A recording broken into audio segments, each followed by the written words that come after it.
warahmatullahi wabarakatuh. Selamat pagi Ananda. Gimana kabarnya hari ini? Teacher harap Ananda semua masih dalam keadaan sehat, semangat, dan pastinya berbahagia. Oke, di pertemuan sebelumnya atau di video sebelumnya kita sudah bahas terkait dengan momen gaya atau torsi. Nah, sekarang kita akan melanjutkan terkait dengan momen inersia. Oke, apalagi sih momen inersia? Besaran baru lagi. Oke, mari kita kenalan tentang momen inersia. Nah, biar lebih paham tentang momen inersia, maka silakan Anda perhatikan dua buah gambar yang sudah teacher sediakan ini. Ada gambar pertama dan gambar kedua. Oke, Anda perhatikan baik-baik ya, apa bedanya antara kedua gambar ini. Nah, sudah diperhatikan? Oke, kira-kira sudah terbayang belum ya dalam pikirannya perbedaan dari kedua buah perahu tadi? Kira-kira perahu yang mana kalau berada di lautan yang lagi berombak yang lebih gampang untuk terguling atau terbalik? Nah, terguling atau terbalik di sini tanggap sebagai dia bergerak dalam arah rotasi. Nah, oke, sudah diamati ya tadi gambar perahunya. Nah, di sini di layar sudah teacher pindahkan tadi gambar perahunya. Oke, gambar perahu yang pertama, ini ada anak yang naik sampan atau perahu atau biduk yang kecil ya, kecil, sehingga nanti jari-jari dari perahu ini kecil juga.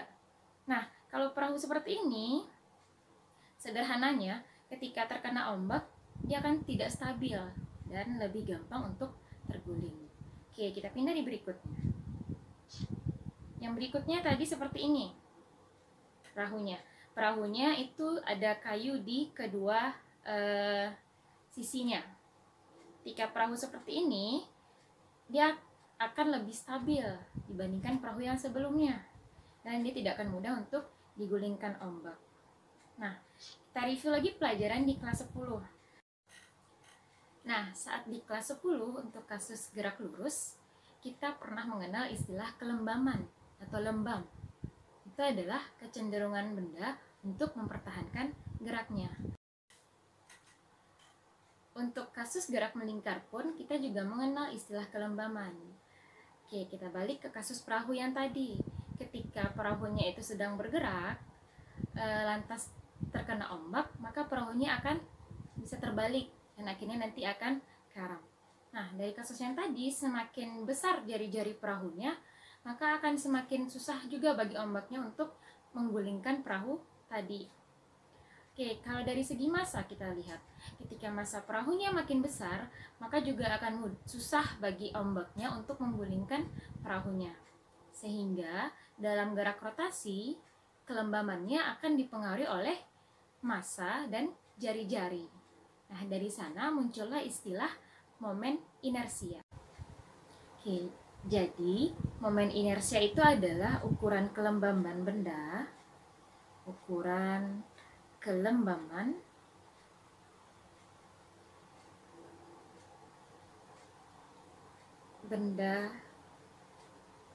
terhadap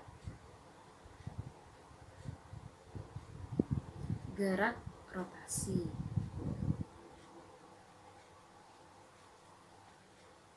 Nah, tadi sudah dibahas, dia dipengaruhi oleh faktor massa dan faktor jari-jari.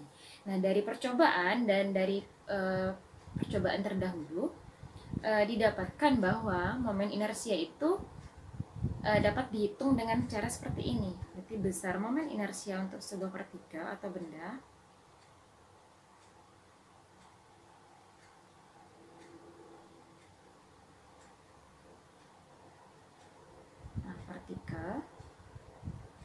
dapat dihitung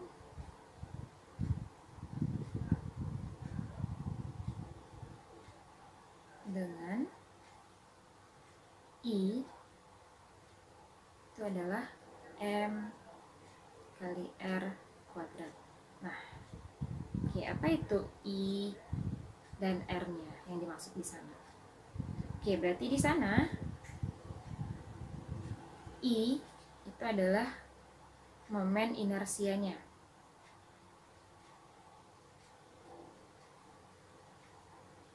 Nah, satunya nanti kita lihat. Lalu M sudah familiar ya, ini adalah massa. Ini satuannya adalah kilogram. Lalu satu lagi ada R.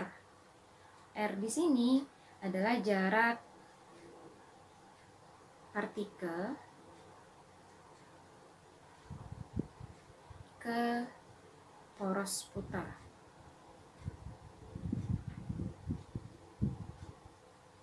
Satuannya adalah M.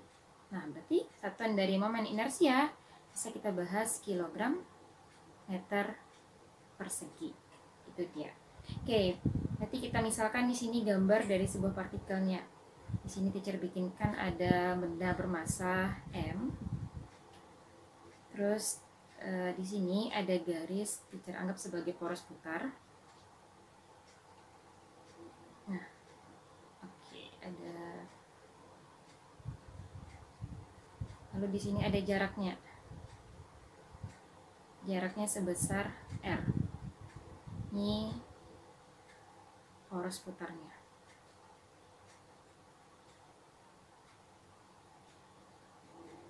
Nah, maka jarak dari massa sampai ke poros putar ini yang dinamakan dengan R di situ. Oke, sampai di situ paham ya untuk momen inersia sebuah partikel. Oke, nah tadi itu kan cuma untuk satu partikel ya yang diputar terhadap porosnya. Nah, bagaimana kalau dalam suatu poros itu ada bermacam partikel, ada 1, 2, 3, 4 dan seterusnya. Nah, pada gambar ini sudah teacher bikinkan ada sebuah sumbu X dan sumbu Y. Dimana di sini ada 3 buah massa, ada M1, M2, M3. Nah, di sini bisa jadi sumbu putarnya ada X ataupun Y.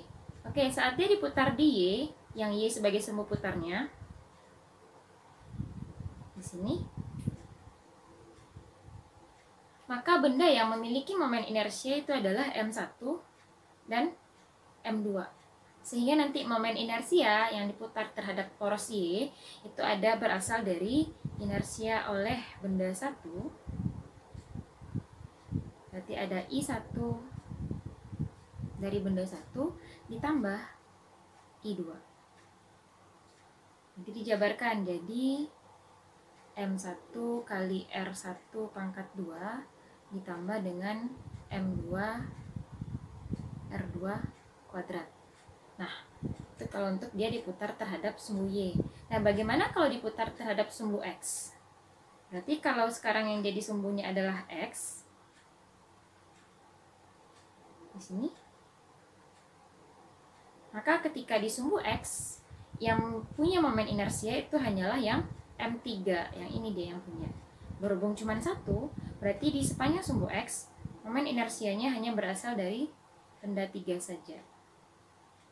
Berarti nanti adalah M3 kali R3 kuadrat. Nah, ingat, R-nya tadi selalu diukur dari partikel sampai ke poros putarnya. Itu ya yang perlu diperhatikan. Dan di sini momen inersia besarannya apa? Momen inersia merupakan besaran skalar. Nah, jadi beda dengan torsi atau momen gaya kemarin. Kalau kemarin momen gaya itu adalah besaran vektor, punya nilai dan arah. Kalau sekarang momen inersia itu hanya besaran skalar, yang berarti hanya bahas tentang nilainya saja. Nah, kita masuk di contoh soal seperti ini. Katanya, perhatikan susunan beberapa partikel berikut. Jika massa semua benda sama, yaitu 2M, jadi teacher ambilnya adalah 2M kilogram saja. Ambilnya, satunya ya. Tentukan momen inersia saat diputar. Yang pertama adalah di sumbu X, yang B-nya adalah di sumbu Y. Nah, satuan jaraknya teacher ambil dalam A. Kita pakainya adalah satuan yang SI, yaitu dalam meter. Oke, ada 2 soal di sini. Teacher contohkan di poin A-nya ya. Oke, kita jawab.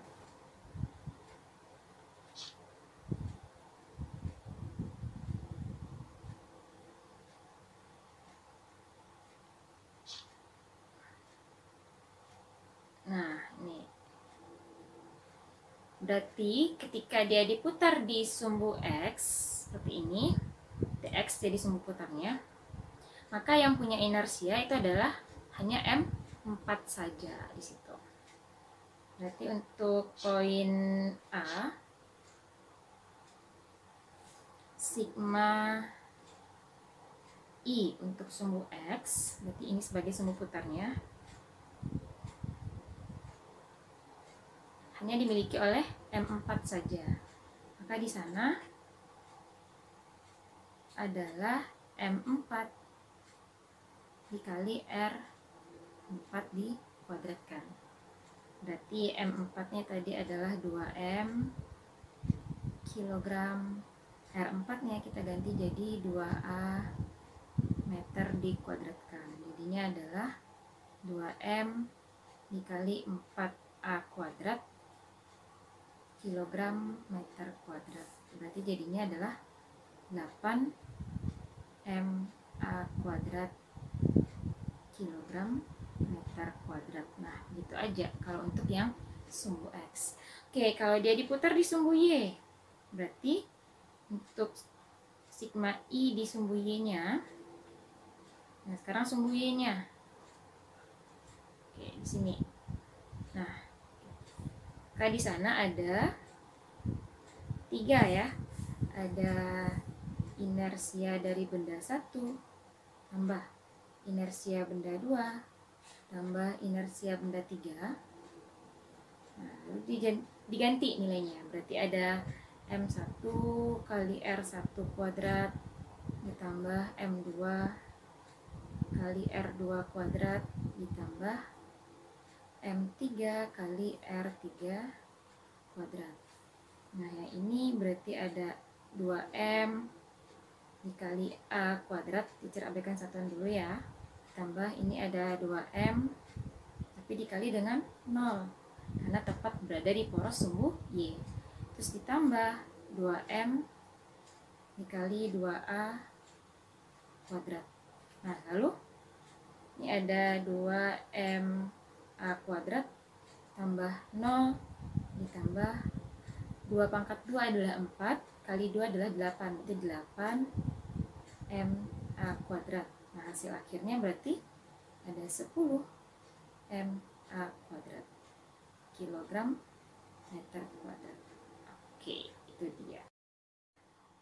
Selain kita bahas tentang benda partikel yang kecil, kita juga bahas terkait dengan benda tegar.